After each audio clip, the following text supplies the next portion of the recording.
all, to all the distinguished guests present here, to all the young leaders present here, young leaders of today and tomorrow, here in person, and those who are probably digitally connected or would be in times to come. So, at the outset, I would like to thank TEDx for giving me this opportunity to be able to reflect a bit, share a bit about my journey, about the insights as a civil servant, traveling all the way from Ganga to Vitasta. Ganga being in the state of Bihar where I was born. Now Vitasta, that's Jhelum that you know of, in the beautiful place of Jammu and Kashmir. TEDx, which has given an opportunity to probably many voices to reflect, to talk across different spectrums, bring about creativity inherent in them to be able to inspire others.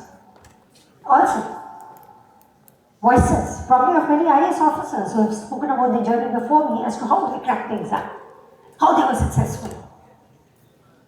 What were the struggles, what were the obstacles, what were the challenges? When they studied, when they made it big. How big is it is the big question. And the topic that's kind of inciting me to reflect even deeper is intriguing before the fire extinguishes. Having done more than 3 decades of public service career, right time for a person like me to reflect even deeper. Probably because the public service career, as you enter, you get an opportunity, but you don't really know what you're really going in for. And today, as we reflect further, we start valuing things which distinguish you more than just entry into a career. Things which you start valuing more is what kind of authenticity, what kind of credibility, what kind of, probably in corporate world, so to say, a personal image or a branding you have managed to create. And have you earned that rightfully? Or have you earned that with shortcuts? So we start even reflecting upon the purpose of being where you are, and also what inspires you today to do even more than what you have done before. I'm quite tempted here to tell you about the stimuli that I got to think about it even before TED gives me this opportunity to reflect, is what came from a young colleague, Mitali in Andover, who asked me, "Ma'am, how are you so enthusiastic even today after so many years of service? Whereas we don't know whether we are going to last." So that was what prodded her question to me, that after more than 3 decades, how is it that you are still so enthusiastic? And I want to share with you now, what is it which kept me going? What is it which inspired me to take each day of my life with the kind of fuel which probably ignites us to do something more creative than what we have ever done before. So let me tell you what the challenges were and what was the focus. Because I personally feel that when you start thinking about these issues right from the beginning, that whether you're going to go in for a job because of just a paycheck, whether you're going to go in for a job because of the stability and comfort it provides, it's not good enough. Believe me, it's not good enough. So when I entered the public service, it was obviously with a purpose to do something meaningful. And believe me, that the service itself, for that matter, any profession, affords enough opportunity for all of us to be able to do some things. which can add meaning to our lives on a day-to-day basis. How? By adding meaning to the lives of many others on a day-to-day basis all around us, but the scale differs. Of course, the scale at which a civil servant can bring about a difference, or an IAS or an IPS officer can bring about a difference, may be much larger in scale, but I'm fully convinced that each one of us can bring about that difference. So that conviction has to be there, and when I reflected about the enthusiasm, I also felt that maybe it had also something to do with the kind of choice which I made early in life. And what was that choice? There were many people who were looking forward to go to sectors which were supposed to be more enviable. Sectors, which are supposed to be doing, more for the development in terms of infrastructure, in terms of finance, whereas I always thought that our contribution was also required so much in the social sector, which had much to do for working towards the development, creating equal opportunity, equal access, inclusion of the vulnerable, of the most marginalized, of those who were voiceless. For me, it meant being able to work towards the rights of a child, the opportunities for a girl child, creating equal opportunities for women at large. Now, there were challenges, indeed. The first challenge was that a sector like social welfare and women and child was always looked upon as if we were actually going in for a punishment posting. It was never glamorous, believe me. Today the times have changed. And I think many people are going by first choice because now the definition of what you are going to contribute towards women has been changing over time. From being an object of welfare, from being a recipient of doles, we have traveled a long way from women welfare to women's development to women's empowerment to women and development, and today what we look at is a huge canvas of women-led development. So we've indeed traveled a long way. I, for one, through the 3 decades, in my own way, have been trying to bring about whatever changes one could in terms of the policy discourse, in terms of the schematic provisions, in terms of being able to stitch the nuts and bolts into what goes into making of something called a huge enabling environment for women. As I was involved right from the initial stage of, say, a program like Beti Bachao, Beti Padhao, to bring about a change in mindset. When I talk about the obstacles, I would like to also talk about some of the very concrete examples which come our way, which challenge us emotionally when we work for sectors like these.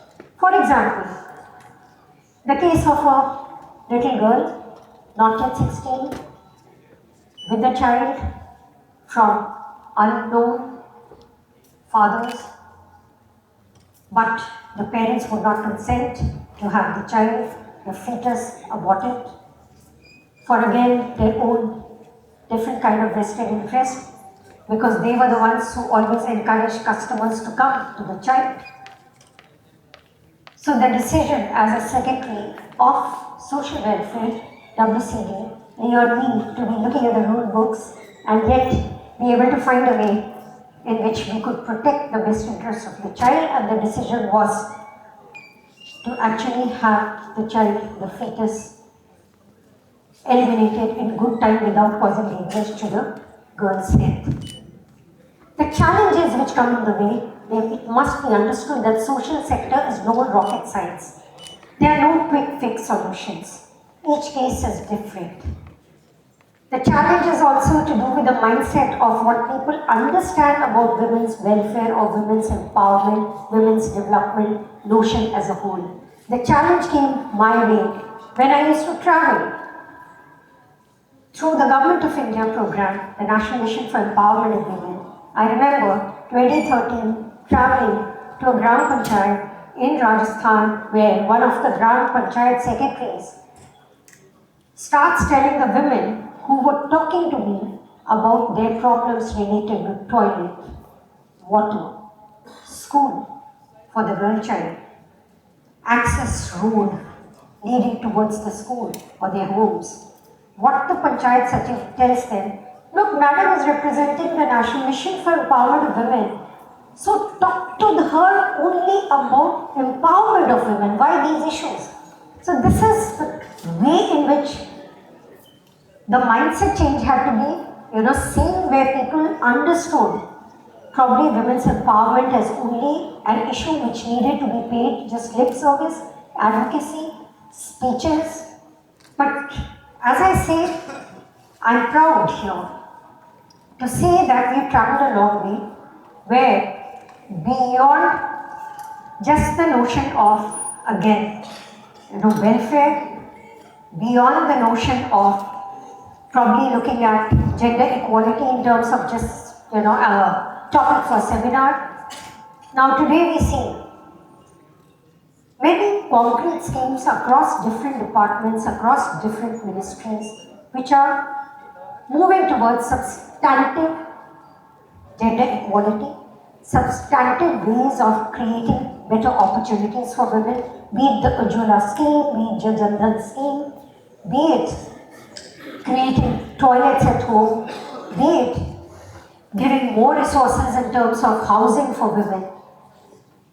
While I talk about these, I also feel that it is a part of my duty today with the young minds over here to also say that whereas we have traveled a long way, there's still much more to be done. Day before yesterday, there was a report that you've seen in the newspapers from ASAD 2023, which has brought out some data regarding the quality of education. From the survey sample 14 to 18 age group, it is seen that 43% of children in rural area, they are not able to read sentences in English. 25% of the children in the same age bracket, they were struggling to read sentences in the regional language. 50% of the children in the same age bracket were not able to do simple mathematics, divisions. So, lot more needs to be done. When I traveled as a part of Back to Village program within Jammu and Kashmir to one of the hilly regions called Bilawal, I see a girl, a little child called Rinki, who is 10 years old, standing outside the boundary of a school where there is a function happening, and I was there with the children who were fortunate enough to have gone to school. Now this girl was outside the boundary. We called her in, and it so turned out that she could not get admitted because her mother could not produce a birth certificate. With my intervention, the child could be included into the school, and next time when I travel, and thereafter when I travel the third time, this child, with her sincerity, had been able to make her notebook in a manner in which any teacher would feel proud of. Now here, there would have been an opportunity lost, a life lost if she had not been detected in time. Why I am challenging everybody is that there are opportunities everywhere, you have to keep looking out. There was a media person within Jammu and Kashmir who had asked me, I can't forget, that ma'am, you are known to have contributed more in the social sector. Now you're the Commissioner GST. So how is it that you feel that you can use your experience in the kind of human services that you are known for?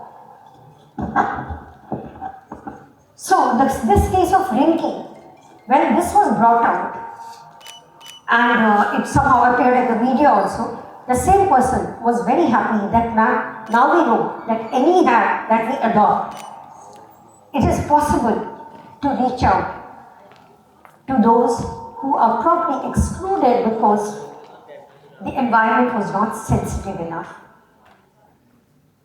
The reason why I'm talking to you using my civil services experience of this particular sector, where it is the opportunity deprived to many lives, many young lives, whether a girl child or a boy, a child born in a less privileged family, less fortunate circumstances than all of us, needs to be reached out to, needs to be supported, needs to be helped.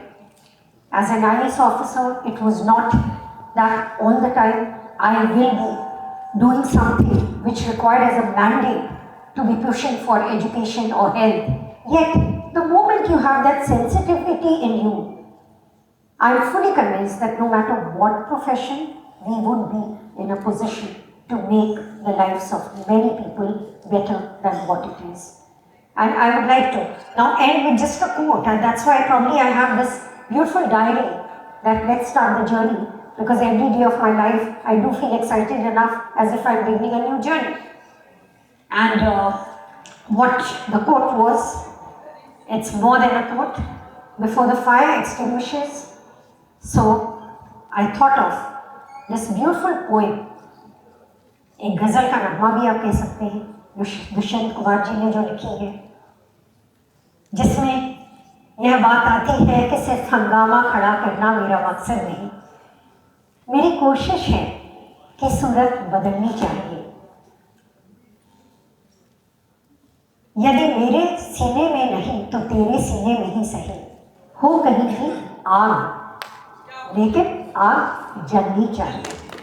तो मैं चाहूँगी, मैं ये प्रार्थना करती हूँ और मैं सभी से ये गुजारिश करना चाहूँगी कि हम सबके अंदर जो आग है वह आग जलती रहेगी, जो चिंगारी बदलने की शक्ति रखती है कई सारी जिंदगियों को, वो मशाल बन करके बहुत सारी जिंदगियों के अरमान को वो हमेशा पूरी करती रहेगी। यही मेरी आशा है, यही मेरी आप सबों से बहुत बहुत उम्मीद है और बहुत बहुत शुभकामना है। जय हिंद, जय भारत।